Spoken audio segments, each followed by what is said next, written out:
Juneteenth signifies freedom and liberation for African American individuals in the United States.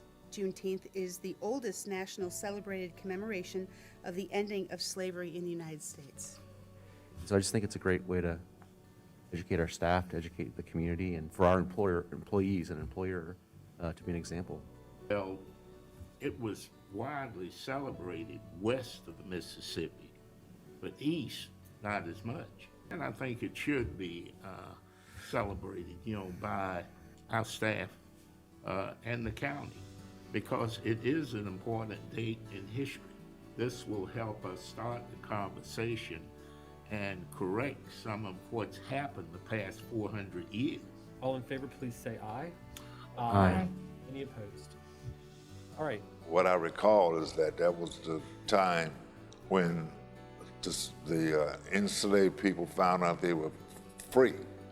And that was like 6 months or so after they were actually free, when they really found out about it in Galveston, Texas, when the Union Army went down to survey or whatever, and told enslaved people that they've been free for months. So they start celebrating Juneteenth being a Independence Day, more or less. And so that's where it actually started. And that was many, many years ago, and now it's celebrated all over in some places, but not necessarily here in Asheville until currently, which is now I think it's been declared some places a national holiday.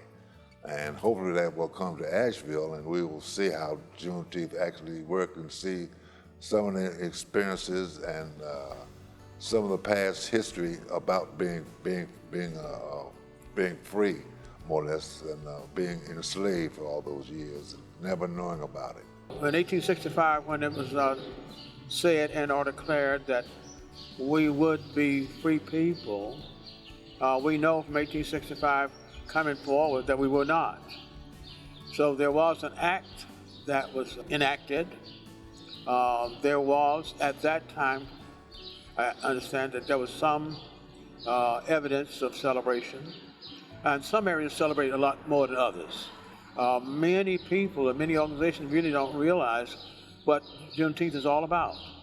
So that's another thing that it's up to us to get that word out about the real meaning of Juneteenth and decide how we're going to go about celebrating the fact that that was an era that we moved out of, and we need to do better going forward to not have a quasi period of unwantedness between white and Negroes. I think it's important that we know the history and understand it. It took me a long time to be able to digest that. And when I was growing up, I didn't want to hear anything about Black history, because they were depicted as jungle bunnies, the way that in the books that we read. So it's just the awareness. I think it should be in the schools, and the truth be told about who we are and what we've done and how we've accomplished and how they can. It helps the youth to understand more about. You can't know your future till you know your past. So it's really wonderful that the next generation is gonna understand it more, and not to be afraid. For us not to be afraid of each other and be able to live together. As it grows and each year as it comes along, it will probably be a full celebration, just like people celebrate the 4th of July. And the 4th of July is not really a Black holiday. When you go back in the history and look at the 4th of July was about, it's not including the Black family at all. But still we celebrate it because it's something that's just been handed down and handed down and handed down. So I think as we go along, Juneteenth will become just as popular as 4th of July is today.